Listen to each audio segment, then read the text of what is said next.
क्या आपने कभी सोचा है कि दुनिया आज एक युद्ध क्षेत्र नहीं है, बैटलफील्ड नहीं है, बल्कि एक जियो पॉलिटिकल चेस बोर्ड है। आज जो है देश विभिन्न देशों में अपनी दुश्मन देशों में अपनी सैनिक नहीं भेजते हैं, बल्कि वो वहां पर टेक्नोलॉजी के माध्यम से, करेंसी के माध्यम से, ट्रेड के माध्यम से वहां पर वार लड़ते हैं।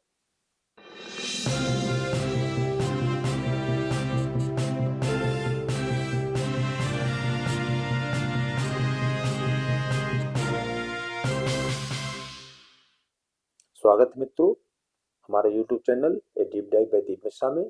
और हम आपसे चर्चा करेंगे इस बात पर कि पूरी दुनिया में इस समय जो चेस बोर्ड बना हुआ है, युद्ध क्षेत्र जो बना हुआ है चेस बोर्ड के ऊपर। चेस बोर्ड हम इसको बार बार इसलिए कह रहे हैं क्योंकि यहाँ पर हम युद्ध के क्षेत्र में लड़ाई नहीं लड़ रहे हैं, बल्कि वो लड़ाई हम लोग लड़ रहे हैं एक योजनाबद्ध तरीके से। एक ज्यादातर कहा जाए तो उसको हम लोग आर्थिक युद्ध भी कह सकते हैं। और उसमें भारत की भूमिका क्या है? भारत की भूमिका इसलिए भी बहुत ज्यादा महत्वपूर्ण हो जा रही है आज के समय में, क्योंकि भारतवर्ष ना तो यूएसए के साथ में खड़ा है, ना यूएसएसआर के साथ में खड़ा है। भारत कह रहा है कि हम किसी भी एक पक्ष में नहीं, हम हर उस चीज के साथ में खड़े हैं जो कि सही है। सही का मतलब भारत के परिप्रेक्ष्य से सही। सही का मतलब ये नहीं है कि सही ही हो, किसी देश के लिए वो गलत भी हो सकती है। जैसे मान लीजिए किसी विषय पर भारत का अपना एक रुख है, वो यूएसए को कभी खराब लग सकता है, कभी यूएसएसआर को खराब लग सकता है। और अब तो और कुछ और केंद्र बिंदु भी बने हुए हैं, जैसे चाइना है, उसको भी कभी खराब लग सकता है, या ग्लोबल साउथ जिसको कहते हैं, साउथ एशिया जिसको कहते हैं, उसको खराब लग सकता है। लेकिन भारत आज किसी का मोहरा बनने के लिए तैयार नहीं। भारत अपनी चालें खुद चल रहा है, और यही है भारत की शक्ति। और ये भारत की शक्ति जनरेट कहां से हुई है, ये आप सोचिए। क्योंकि भारतवर्ष के पास आज दुनिया की सबसे बड़ी पॉपुलेशन है, ये है भारत की शक्ति। क्योंकि आज भारत के पास सबसे यंग पॉपुलेशन है, ये है भारत की शक्ति। और इसके अलावा आज भारत के पास सबसे ज्यादा बौद्धिक क्षमता है। पूरी दुनिया में चाहे किसी भी देश की कंपनियां काम कर रही हो, वहां पर काम करने वाले बड़े बड़े ओहदों पर जो काम करने वाले लोग हैं, वो सारे के सारे भारतीय। और ये भारत की शक्ति है। ये बात दूसरी है कि वो लोग भारतवर्ष छोड़ के जाके वहां पर काम कर रहे हैं, अपने व्यक्तिगत फायदे के लिए, अपने व्यक्तिगत अर्निंग के लिए काम कर रहे हैं, लेकिन उसके बाद भी वो भारत की शक्ति है। क्यों? क्योंकि अगर कभी उनका मन खराब हुआ वहां से, तो लौटेंगे कहाँ? भारत। और जिस दिन वो भारत आएंगे, उस दिन वो वहां की कमी हो जाएगी। ये बात दूसरी, भारत को उसका फायदा मिले या ना मिले, लेकिन वहां का नुकसान जरूर हो जाएगा। और ये चीज दुनिया के जितने भी बड़ी बड़ी कंपनियां हैं, जितने भी बड़े बड़े उद्योग धंधे हैं, वो सब ये चीज को समझ आए। जैसे कि यूएसए ने एक समय में अपने फायदे के लिए ही सही, लेकिन चाइना को मैन्युफैक्चरिंग हब बना दिया। चाइना की पावर क्या है? चाइना की पावर वहां का सस्ता लेबर फोर्स।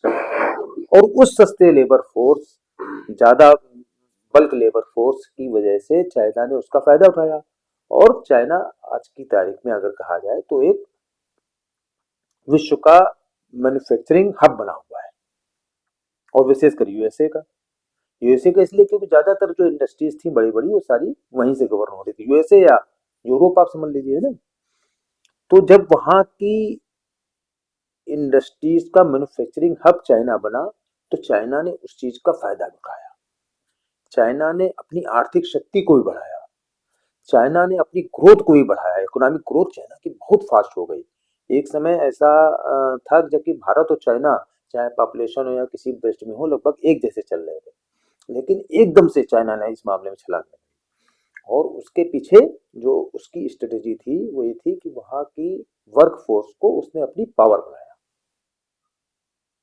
यही आज की तारीख में भारतवर्ष के साथ है। भारतवर्ष आज की तारीख में एक बड़ा बाजार भी है। भारतवर्ष आज की तारीख में एक बड़ा मैन्युफैक्चरिंग हब बनने की ओर अग्रसर है। ये परिवर्तन क्यों आया कि चाइना से हट के भारतवर्ष की ओर हो रहा है? तो जब 2020 में कोरोना आया, उसके बाद जब सप्लाई चेन डिस्टर्ब हुई पूरे विश्व की, क्योंकि लोगों को लगा था कि ये चीन से ही पैदा किया हुआ वायरस है जिसके कारण से ये फैला है कोरोना, तो लोगों ने वहां से इंपोर्ट या वहां की सप्लाई चेन पर विश्वास करना कम किया। उसके बाद से लोगों को लगा कि नहीं, चाइना के अलावा भी एक कोई ऐसी जगह चाहिए जहां पर कि जिसको कि मैन्युफैक्चरिंग हब बनाया जा सके, और तब भारत ने अपने आप को प्रस्तुत किया।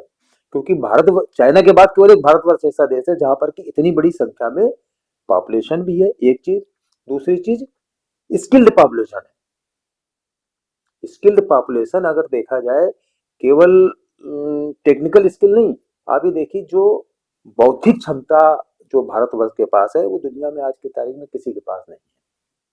कुछ चीजों में जो यहूदी जो लोग हैं उन्होंने देखा जाए तो पूरे विश्व पर लगभग कब्जा किया हुआ है। वो विशेष रूप से सारे जितनी भी बड़ी बड़ी जो टेक्नोलॉजीज कंपनी हैं उनके मालिक बने बैठे हैं, लेकिन वहां पर काम करने वाले कौन है? सारे सारे भारतीय। और ये भारतवर्ष की जो ताकत है, इसने भारतवर्ष को एक अच्छे सौदागर के रूप में विकसित किया है, और इस चीज का सबसे ज्यादा फायदा उठाया 2014 के बाद जो भारतीय जनता पार्टी की सरकार बनी नरेंद्र मोदी जी की, उसने। चूंकि अगर हम लोग अपने आगे उसमें कहें कि परपेच में गए, तो गुजराती जो होते हैं बहुत अच्छे व्यापारी साबित होते हैं हर चीज में। तो चूंकि मोदी वही गुजरात से आते हैं, तो उनके अंदर जो ये व्यापार करने की प्रवृत्ति है, उसने जो है पूरे भारतवर्ष को एक बहुत बड़े डीलर के रूप में स्टेब्लिश कर दिया कि अब वो हर जगह डील करते हैं। मतलब ट्रम्प भी कहते हैं कि मोदी जो है बहुत ही टफ नेगोशिएटर है। यूएसएसआर सब कुछ करता है, लेकिन उसकी हिम्मत नहीं पड़ती है कि वो भारतवर्ष के अगेंस्ट में कोई चीज कर पावे या करे। चाइना कभी कभी सीमा पर जो है युद्ध की स्थिति उत्पन्न कर देता है, लेकिन उसके बाद भी उसकी डायरेक्ट युद्ध करने की क्षमता नहीं है, और ना कभी वो युद्ध करेगा। क्यों? क्योंकि युद्ध करने से किसी भी समस्या का हल नहीं होना, ये भारतवर्ष ने, मोदी जी ने पूरे दुनिया को स्पष्ट रूप से बता दिया है। वो पुतिन की आंख में आंख डाल के भी कह देते हैं कि युद्ध कोई विकल्प नहीं है, युद्ध कोई रास्ता नहीं है। रास्ता केवल और केवल जो है वार्ता है, और वार्ता भी किस चीज की? व्यापार की। बड़े बड़े जो आज की तारीख में युद्ध हो रहे हैं उनके पीछे भी केवल व्यापार है। चाहे यूएसए ने जो वेनेजुएला पर कब्जा किया, वो केवल जमीन पर कब्जा करने की रणनीति नहीं है, वो वहां के तेल भंडार पर कब्जा करने की रणनीति है। अगर रूस जो है यूक्रेन पर हमला कर रहा है, तो उसके पीछे कारण ये नहीं है कि वो नाटो से मिल जाएगा तो उसको कोई बहुत बड़ा वैसा नुकसान होने वाला है। उसको पता है कि रूस के पास जो उसका नौसैनिक बेड़ा है वो पूरी दुनिया की सबसे विलक्षण चीज है, और उसके ऊपर उसको कब्जा करना है। वो करेगा ही, आज नहीं करेगा कल करेगा।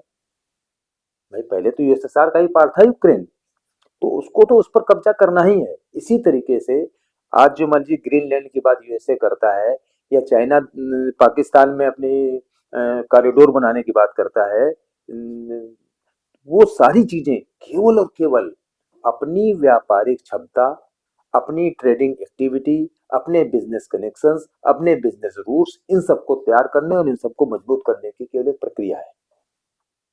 और इस मामले में भारतवर्ष ने पूरी दुनिया से अलग होके इसलिए कि अलूप हो गए। अलग होके मतलब हम किसी के साथ नहीं खड़े होंगे, हम अपनी क्षमता, अपनी जो शक्ति है, अपना जो सामर्थ्य है, उसको पूरी दुनिया के सामने दिखाएंगे। और उसका सबसे बढ़िया मौका मिला उनको कोरोना पीरियड में। कोरोना पीरियड में जब चीन ये सोच रहा था कि कोरोना जो फैला है इससे उसकी बनाई हुई वैक्सीन चलेंगी, जब अमेरिका ये सोच रहा था उसकी बनाई हुई वैक्सीन चलेंगी, जो भी पश्चिमी देश थे, उस समय भारतवर्ष ने अपने देश में वैक्सीन डेवलप की और पूरी दुनिया में फ्री बांट दी। ऐसे ऐसे देशों को उसने फ्री में दे दिया है कि जो कि आज की तारीख में भारतवर्ष के ऋणी है और सारी जिंदगी ऋणी रहेंगे। तो भारतवर्ष ने अपनी उस ताकत को दिखाया है। भारतवर्ष ये नहीं कहता है कि हम विश्व गुरु बनेंगे, ये बात दूसरी कि हम लोग कहते हैं इस बात को, भारत की जनता इस बात को कहती है कि भारत विश्व गुरु बनने के कगार पर है, लेकिन नहीं, भारत कहता है कि हम विश्व गुरु नहीं बनेगा, हम विश्व बंधु बनेंगे। क्योंकि वसुधैव कुटुंबकम की जो भारतवर्ष की अवधारणा है वो पूरी दुनिया में कहीं नहीं दिखाई पड़ती है, और भारत अपनी इसी अवधारणा को लेकर आगे बढ़ता है। वो करता क्या है कि अपने निर्णयों से पूरे देश को, पूरी दुनिया को वैचारिक रूप से अपना गुलाम बनाने के लिए तैयार है। वैचारिक रूप से गुलाम बनाना मतलब हम जिस विचार को लेके चल रहे हैं, सनातन संस्कृति के, वसुधैव कुटुंबकम के विचार को, उस विचार को पूरी दुनिया में फैलाना। हम किसी देश के ऊपर युद्ध नहीं कर रहे हैं, हम किसी देश के ऊपर कब्जा नहीं कर रहे हैं, हम किसी देश के ऊपर सामरिक आक्रमण नहीं कर रहे हैं, हम किसी देश के संसाधनों का दुरुपयोग नहीं कर रहे हैं, उपभोग नहीं कर रहे हैं। हम उनको ये बता रहे हैं कि अगर हम और आप साथ साथ रहेंगे तो हमारी शक्ति बढ़ेगी। हो सकता है कि आपके पास किसी चीज की कमी हो, हमारे पास किसी चीज की जरूरत हो, तो दोनों लोग एक दूसरे से अगर व्यापार करेंगे, एक दूसरे से अगर बात करेंगे, तो हमारी शक्ति भी बढ़ेगी, आपकी भी शक्ति बढ़ेगी, आपकी आवश्यकता भी बढ़े पूर्ति होगी, हमारी आवश्यकता की पूर्ति होगी। और ये बात लोगों को इतनी आसानी से समझ में आ जाती है कि वो लोग भारतवर्ष के साथ व्यापार करने के लिए, संबंध बनाने के लिए बिल्कुल प्रेरित हो जाते हैं। और इसी तरीके से धीमे धीमे करते करते भारतवर्ष ने पूरी दुनिया में द्विपक्षीय व्यापार को फैलाने का जो काम किया है वो आज तक कोई देश नहीं कर पाया। भारतवर्ष के द्विपक्षीय व्यापारिक समझौते जितने देशों के साथ हैं, उतने समझौते किसी भी देश के नहीं, हो ही नहीं सकते। क्योंकि बाकी लोगों का, जैसे विशेषकर यूएसए को अगर कहा जाए, या इसराइल को कहा जाए, या चाइना को कहा जाए, इन लोगों की प्रवृत्ति जो है औपनिवेशिक है। ये लोग दूसरे देश पर को अपना उपनिवेश बना के रखना चाहते हैं। और भारतवर्ष ने इस सिद्धांत को आज से नहीं, बहुत पहले से बना रखा है। जब भगवान राम आक्रमण करने गए थे श्रीलंका पर, तब भी उन्होंने रावण को मारा, लेकिन सत्ता किसको दी? विभीषण को दी। महाबाली को मारा, लेकिन सत्ता किसको दी? सुग्रीव को दी। ना, अंगद को उसका युवराज बना दिया। तो भारतवर्ष की ये जो परंपरा है कि नहीं, हम आपके देश पर अगर हम आक्रमण कर रहे हैं तो इस बात के लिए केवल कर रहे हैं कि जो आपके यहाँ गलत मनोवृत्ति है, गलत जो चीज है, उसको हमें खत्म करना है, लेकिन बाकी सारी चीजें फिर आप ही संभालनी है, हम नहीं संभालने आ रहे हैं। और हम ये भी नहीं कर रहे हैं कि हमको आप टैक्स देते रहना, जैसे कि और दूसरे देश करते हैं कि ठीक भैया तुमको छोड़े देना है फ्री में, लेकिन हमको देते रहना टैक्स इसका। तो वो भी नहीं करता भारत। ये कहता है नहीं, आप अपना सुख से जियो, हमको भी सुख से जीने दो। अगर कहीं कोई कमी हो तो हमें बताओ, अगर कहीं कोई दिक्कत हो तो हमें बताओ, या हमको जो दिक्कत होगी हम आपसे बताने तैयार है। मान लीजिए हमारे पास किसी संसाधन की, किसी साधन की कमी है, क्योंकि भारतवर्ष में जितनी पॉपुलेशन है उतनी कहीं नहीं है, तो उस पॉपुलेशन की, उस जनसंख्या की आवश्यकताओं की पूर्ति कैसे होगी? सारी चीजें तो हिंदुस्तान में पैदा होती हैं, लेकिन होता कुछ कम मात्रा में होती हो, तो उनकी पूर्ति कहाँ से होगी? बाहर से लानी पड़ेगी। तो बाहर से लाने के लिए अगर हम आपके साथ समझौता नहीं करेंगे, आपके साथ व्यापार नहीं करेंगे, तो हम लाएंगे कहाँ से? अपने लोगों के साधनों की, आवश्यकताओं की पूर्ति हम कैसे करेंगे? तो इसलिए आवश्यकता इस बात की है कि भारतवर्ष जो है, जिस तरीके से पूरी दुनिया को उसने एक बहुत बढ़िया तरीके से, एक कहा जाता है ना शतरंज का चेस बोर्ड बना के रखा हुआ है, वो बना दिया है। वो जैसे पहले बड़े बड़े देश करते थे, प्यादे बना के अपना काम करते थे, बहुत सालों तक भारतवर्ष को विदेशी लोगों ने प्यादा बना के रखा। मतलब यहाँ के लोगों को प्यादा बना के रखे, यहाँ के जो प्रधानमंत्री थे और जो बड़े बड़े वो रहते थे, उनको प्यादा बना के रखा। लेकिन आज की तारीख में भारत अपनी चालें स्वयं चल रहा है, और ये सबको स्पष्ट रूप से दिखाई पड़ रहा है।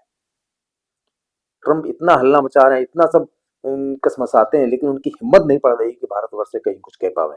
बार बार वो झूठ बोलते रहते हैं, लेकिन तब भी कुछ नहीं कर पाते। और यूएसएसआर, चूंकि वो वर्षों से इस चीज को देखता आ रहा है कि भारतवर्ष के साथ संबंध अगर हो सकते हैं तो केवल प्रेम के हो सकते हैं, तो इसलिए वो उस चक्कर में पड़ता नहीं है। वो भारतवर्ष के साथ हमेशा प्रेम का संबंध बनाए रखना चाहता है, तो वो इस तरह की गलतफहमी में नहीं है। और इसीलिए भारतवर्ष और यूएसएसआर के संबंध सामान्यतः जल्दी खराब नहीं होते हैं। ये बात दूसरी होती है कि कभी ज्यादा मजबूत होते हैं, कभी कम मजबूत होते हैं, कभी ज्यादा प्रगाढ़ होते हैं, कभी कम प्रगाढ़ होते हैं, लेकिन कभी संबंध खराब नहीं होते। इस मामले में केवल एक एक्सेप्शन है, यूएसए और थोड़ा बहुत चीन। चीन भी अपने आप को एक बड़ी विश्व पावर समझता है, वर्ड पावर समझता है, लेकिन वो वर्ड पावर भारतवर्ष के सामने आके ठिठक जाती है। ये ऐसे से पूरी दुनिया में सब कुछ करता है, लेकिन भारतवर्ष में आके वो भी ठिठकता है। उसकी हिम्मत नहीं पड़ती भारतवर्ष के साथ इस तरह का ऊटपटांग की व्यवहार करने की।